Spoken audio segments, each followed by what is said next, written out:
ওদের মূল বক্তব্য হচ্ছে যে এখান থেকে অঞ্চল অফিস কসবা, যেহেতু মুসলিম এলাকা, তাই কসবা থেকে অঞ্চল অফিস সরিয়ে নেওয়া যাবে না।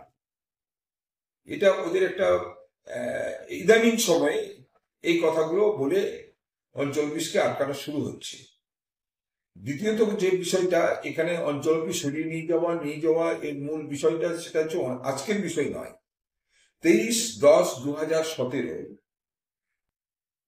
গ্রাম পঞ্চায়েত, নারায়ণগড় ব্লকের নারায়ণগড় গ্রাম পঞ্চায়েত, তারা বসে একটা সিদ্ধান্ত গ্রহণ করে যে এই অঞ্চল অফিসটা অত্যন্ত পুরনো, ভেঙে পড়ছে, জল পড়ছে, অফিসের স্টাফ বা অফিসে যারা যান তাদের নিরাপত্তার অভাব।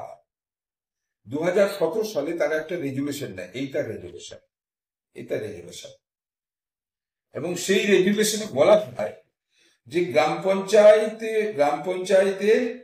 পঞ্চায়েত অফিস ছাদ খুলে পড়ার জন্য যে কোনো মানুষের বিপদ হতে পারে এবং অফিসের স্টাফ ও যে কোনো সময় তার মৃত্যু হতে পারে। তাই অফিসের নিরাপত্তা এবং স্থানান্তরের একটা সিদ্ধান্ত গ্রহণ করা হলে এই মর্মে একটা রেজুলেশন করা হয়। এবং তারা গ্রাম পঞ্চায়েত যে নতুন করে গ্রাম পঞ্চায়েত অফিস স্থানান্তর করতে যে জায়গা কিনতে হবে, তার জায়গা কিনারও তার রেজুলেশন করা হয়। এইটা রেজুলেশন। গ্রাম পঞ্চায়েতের জমি কেনে, জমিটা কেনা হয় 29/12/2017। এইটা দলিল, গ্রাম পঞ্চায়েত জমি কিনেছে, এইটা দলিল অফিস স্থানান্তরের জন্য। এবং গ্রাম পঞ্চায়েত জমি কেনার পরে প্রধান চিঠি করল ডিপিআরডিওকে, district panchayat and rural development অফিসারকে চিঠি করলো। এই চিঠিটা করলো 6/11/2017। ঠিক আছে, সেই অনুপাতে রুরাল ডেভেলপমেন্টের পক্ষ থেকে টাকা বরাদ্দ হলো। এইটার বরাদ্দকৃত অর্থের পরিমাণ টেন্ডার হলো এবং তার টাকা বরাদ্দ হলো, সরকারিভাবে টাকা বরাদ্দ হয়েছে। টেন্ডারের কপিটা বোধহয় আমার কাছে আছে, দেখতে হবে, বা ভিডিওর কাছে আছে, যাই হোক টেন্ডারের কপি আছে। তার বিল্ডিং তৈরি হয়েছে। এই বিল্ডিং তৈরি হওয়ার পর আজ কয়েক মাস ধরে, প্রায় 1 বছর ধরে পড়ে আছে। এই স্থানান্তরের কথা বলতে গেলে ওখানে একটা প্রতিবাদ আছে, একটা সেন্টিমেন্ট তৈরি করে কয়েকজন। তারা এই আমরা মুসলিম, আমাদের এলাকা থেকে প্রধান অঞ্চল অফিস যাবে না।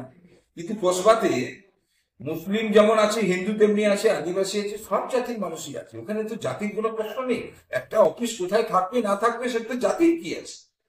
যেখানে মানুষ নিরাপত্তা পাবে, যেখানে মানুষের সুবিধা হবে, ভালো হবে, সেখানে যাবে। বিষয়টা চাপা ছিল। কয়েকদিন আগে বিডিও সমস্ত অঞ্চলগুলো ভিজিট করে। বিডিও সাহেব অঞ্চল অফিস গেছিলেন কাজে, গিয়ে দেখেন যে মানুষ দাঁড়াতে পারছে না, বৃষ্টিও আসে, বৃষ্টিতে জল পড়েছে অফিস। তিনি সঙ্গে সঙ্গে জিজ্ঞেস করেন যে তোমাদের একটা অঞ্চল অফিস তৈরি হয়ে আছে, সে অফিসটি কোথায়, কেন তোমরা স্থানান্তর করছো না? তো বিডিও সঙ্গে সঙ্গে ওখান থেকে গিয়ে নতুন অফিস ভবন দেখার পর বিডিও বলেন যে এটা স্থানান্তর করার একটা সিদ্ধান্ত গ্রহণ করতে হবে।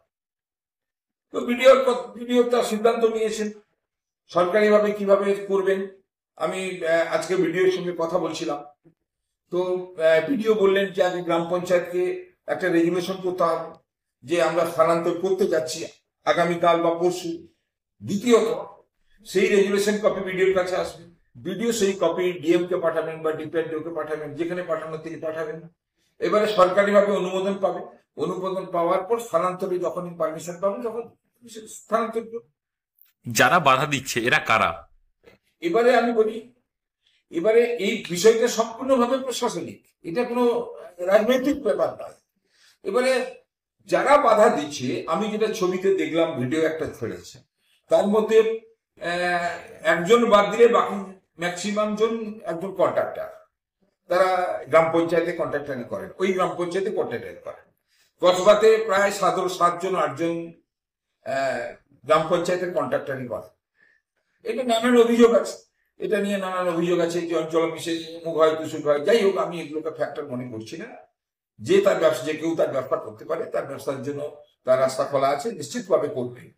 কিন্তু স্থানান্তরের ক্ষেত্রে যে ধরনের কথাগুলো বলা হচ্ছে, আমরা মুসলিম বলে সরিয়ে দেওয়া হচ্ছে, মুসলিমের কি আছে? নারায়ণগঞ্জ ব্লকে 8টা 10টা কি 12টা এলাকা মুসলিম, 270টা বুথ আছে।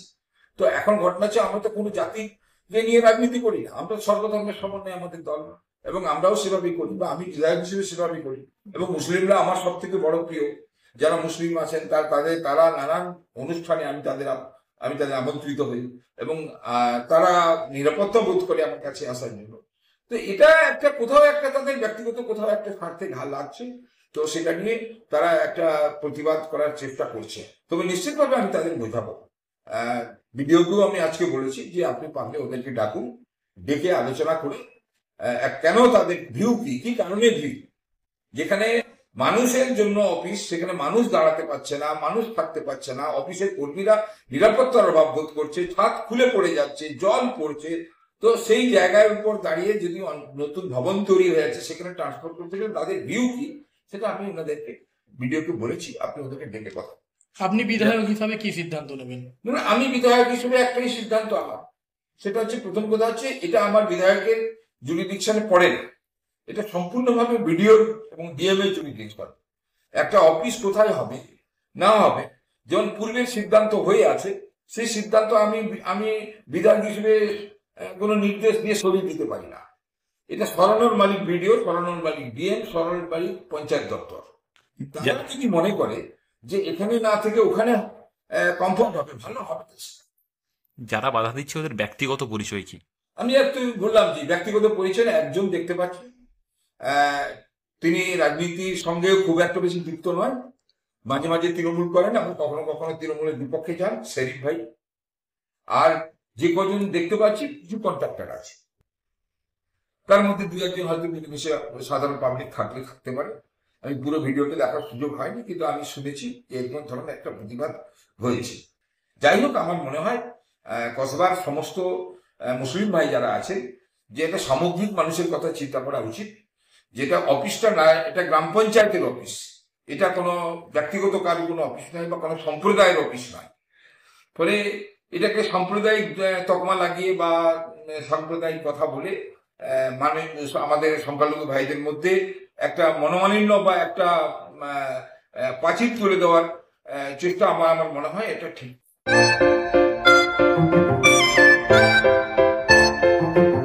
বাড়ি ভাড়া খুঁজছেন?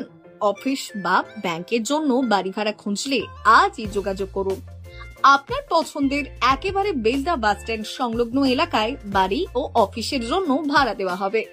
প্রশস্ত জায়গা এবং পার্কিং এর ব্যবস্থা আছে। যে কোনো অফিস ও ফ্ল্যাট সিস্টেমে বাড়ি ভাড়া নিতে যোগাযোগ করুন এই নাম্বারগুলিতে 9434815595 অথবা 8509396651।